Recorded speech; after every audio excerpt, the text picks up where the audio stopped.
who passed away on the 24th of September last year. Today is exactly 1 year since we lost Mama Jolie. Mama Jolie was always a pillar of strength and courage within us. We strongly believe that today has fallen on this day, not by coincidence. Maybe there's a message that we are getting from the Almighty. Mama Jolie, rest in peace. We shall make you proud. We shall never give up your dreams.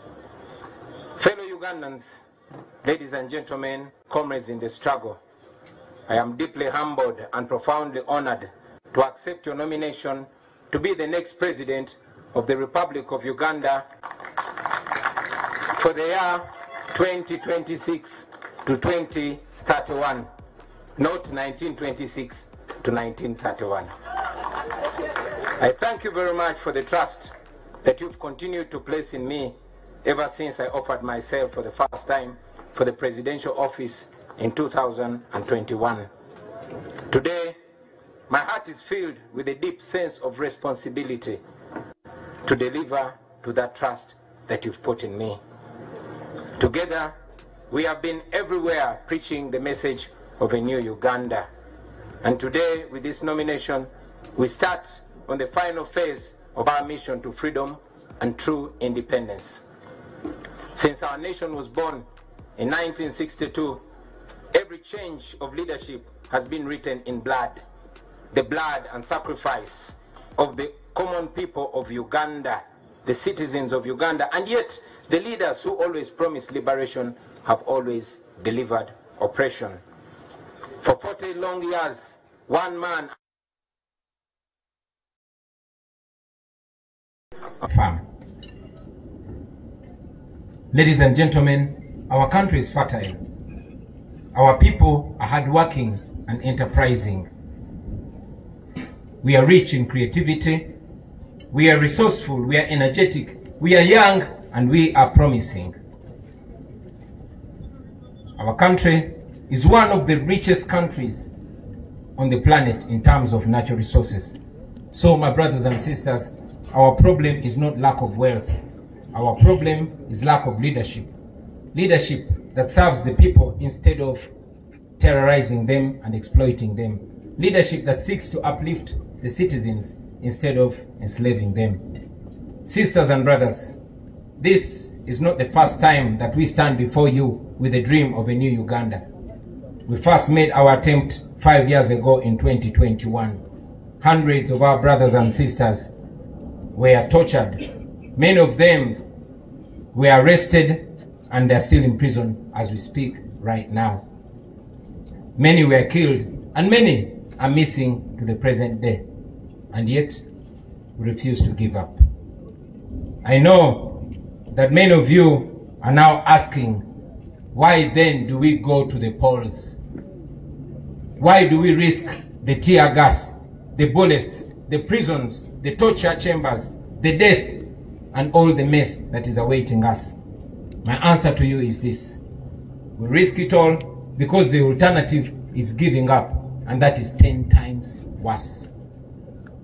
If we give up now, we shall have no moral authority to complain about what happens next.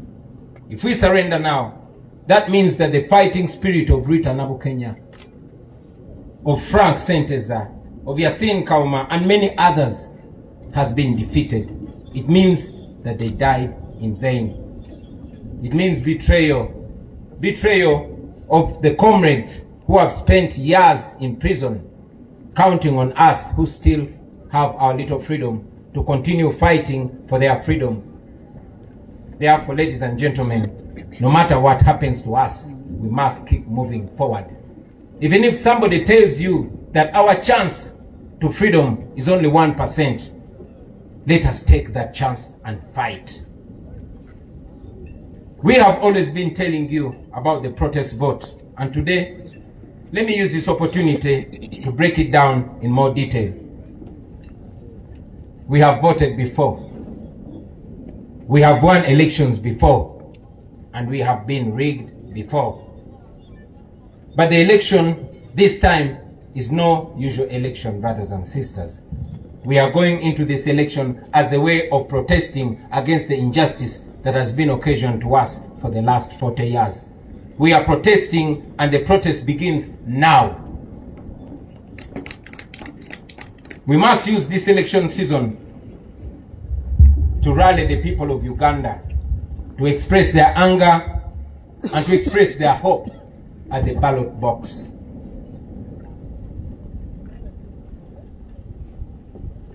We are going to use this election to protest legally. We are going to use this election to protest constitutionally. And we are going to use this election to protest non-violently. We must mobilize the people of Uganda to come out and vote in very, very large numbers. Numbers too big to rig. We must lay different strategies and make different plans to ensure that we, the people of Uganda, get our freedom in this season. Now, to our brothers and sisters in the diaspora, you, brothers and sisters, the Ugandans in the diaspora, you send so much money. You send more than $2 billion back to Uganda every year. In real sense, you are the biggest investors in Uganda. We know that many of you even fear to come back home because you know what happens to those that return home. Many of you don't risk the brutality. We know that Ugandans like Sam Mugumya, who returned from a Congolese prison, was abducted weeks ago, and up to now he's missing. Nobody knows where Sam Mugumya is. We know Robert Kayingo Luja, a lawyer who was recently abducted from the airport, kept incommunicado for a month before being forced back in exile without even stepping foot in his house. The examples are many, ladies and gentlemen, but I tell you, my friends, we are fighting so that you can return to your home, to your families, to freedom and dignity. We are fighting so that you are received with roses and not handcuffs. We fight so that Uganda can give your children the chances and opportunities that you never got. That is why we fight. Now to General Museveni. I know you don't like listening to young people or even listening to anybody at all, but at least listen to your friend and Bushwa comrade, General Kainda Otafire. I want you to remember that Uganda was here before you, and Uganda will be here long after you are gone. You don't have to burn it down on your way out. The best guarantee for your legacy, for your security, and for what you and your people have earned in the last 40 years is to allow a peaceful, orderly, and democratic transition of power. That opportunity is available because we are not vengeful people. We still believe in peace. We still believe in justice. And yes, we believe in reconciliation. All we want is a free and fair election. No military violence, no police brutality. That is not too much to ask for. Let this election not be a military operation. Let this be a democratic election. That should not be too much to ask for. You are aware that for the last 5 years, your regime has done everything to break our spirits. They try to silence us, but we are even louder. We are not giving up. And you know that you cannot defeat people who don't give up. Now to fellow Ugandans, I don't need to tell you that the 2026 election is already not fair. You have seen General Museveni's son, who is also head of our military, promising to kill our people in order to guarantee 80% of the vote to his father. He also said that during these presidential campaigns, we will be forcefully guarded by his private militia, the SFC, the same SFC which is responsible for abducting and torturing our supporters. So as we go for this campaign, it's like walking into the shadow of the valley of death. But I say to you, comrades, fear no evil, because the Lord Almighty is with us. I say to you, brothers and sisters, that we shall walk but not get tired. We shall suffer, but we shall not die. It will be painful, but we shall win in the end. We shall reach in a new Uganda. We have no doubt about that. We shall reach in a Uganda where you will move in town and not see guns on the streets. In a Uganda where security will be protecting the citizens and not terrorizing them. A Uganda where teachers, soldiers, health workers, and other workers are paid promptly and adequately. Where farmers earn fair income from their produce, where traders are not suffocating under exploitative tax regimes. That is a new Uganda that we dream of. That is a new Uganda that we shall definitely get to. A Uganda where citizens can demonstrate on the streets about injustice, and the response of the government will be to listen to them and not to shoot them dead. A Uganda where jobs are not for the connected few, but for all those who qualify and are willing to work. Thank you.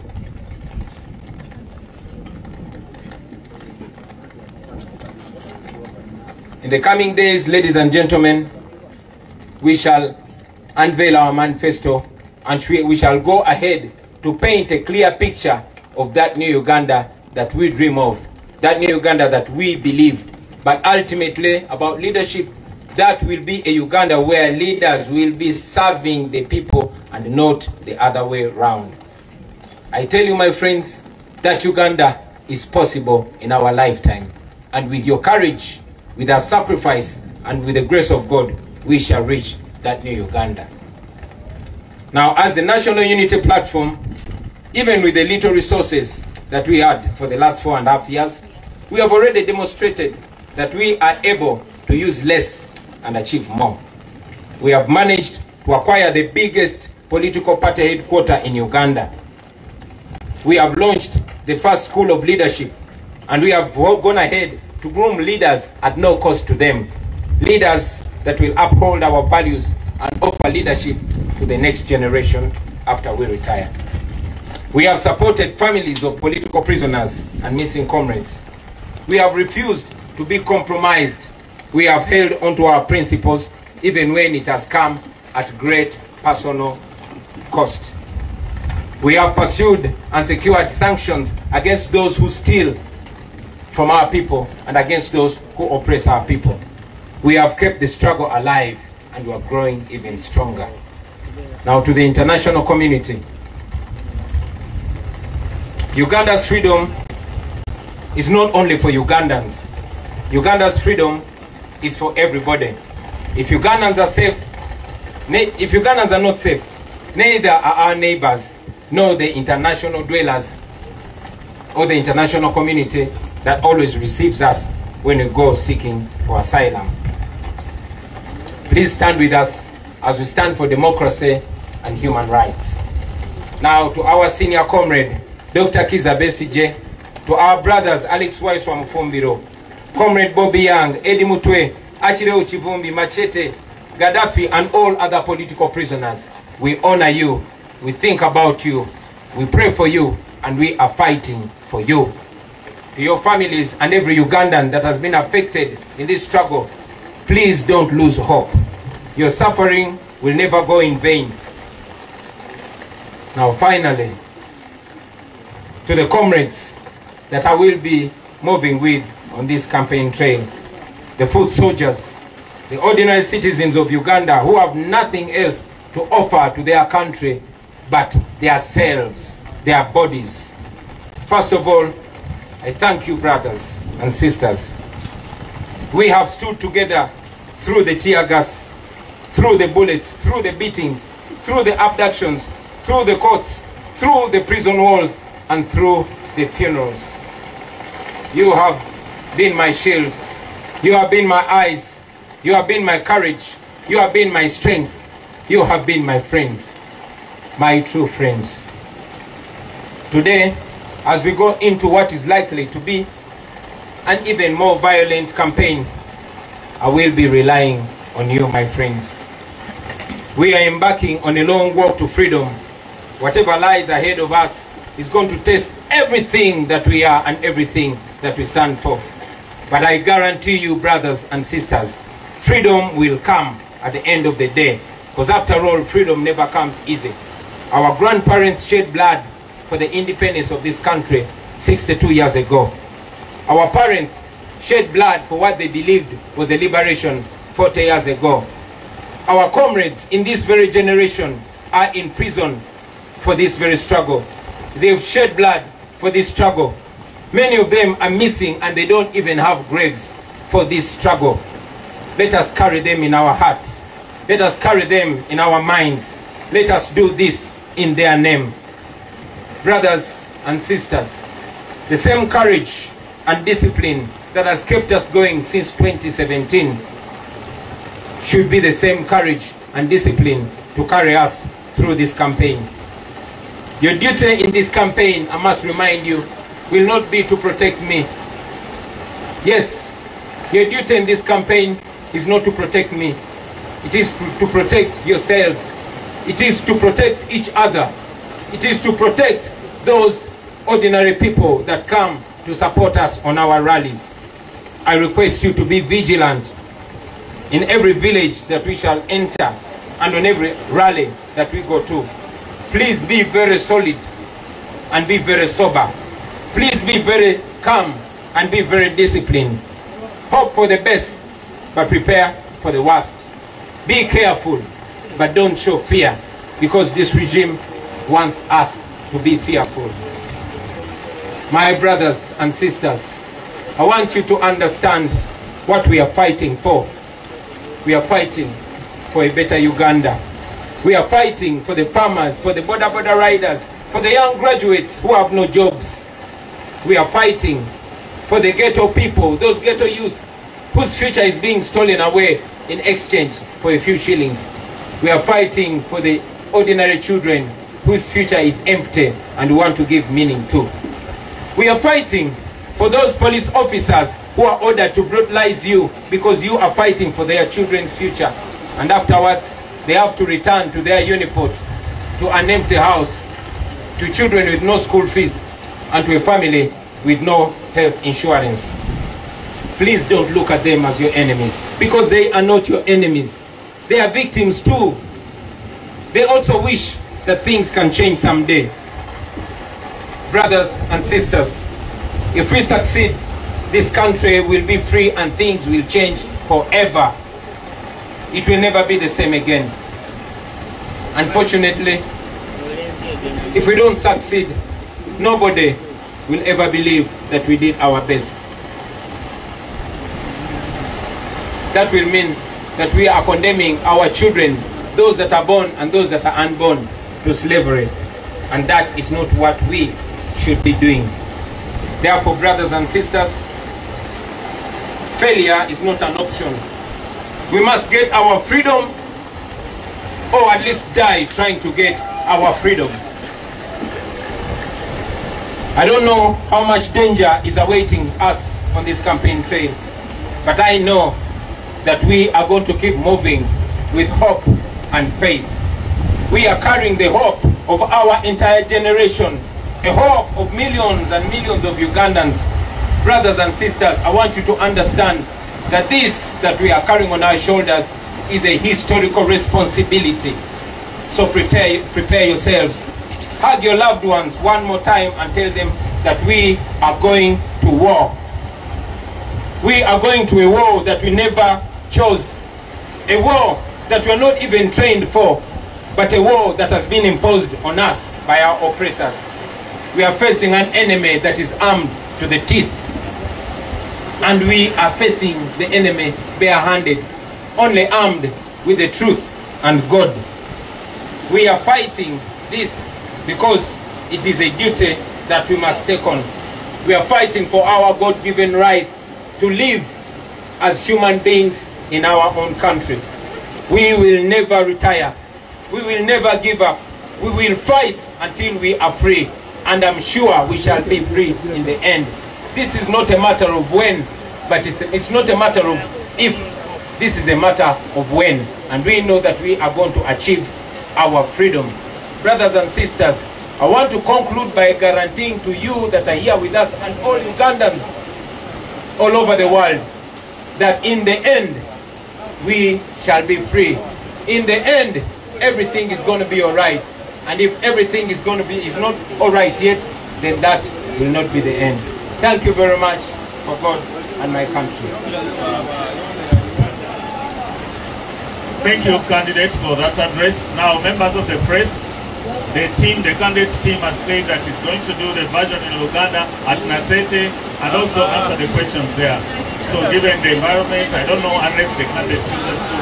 That is the guidance for this thing. Thank you very much. Uganda, Baba. Uganda.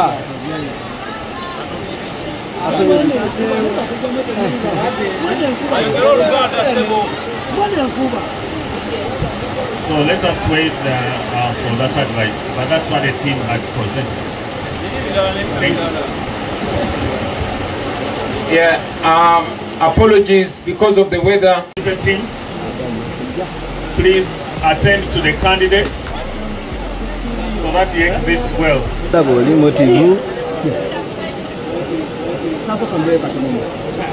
Members of the press, our tent for refreshments in the next tent. I hope we can find, after this tent, we join the next tent where our lunch is.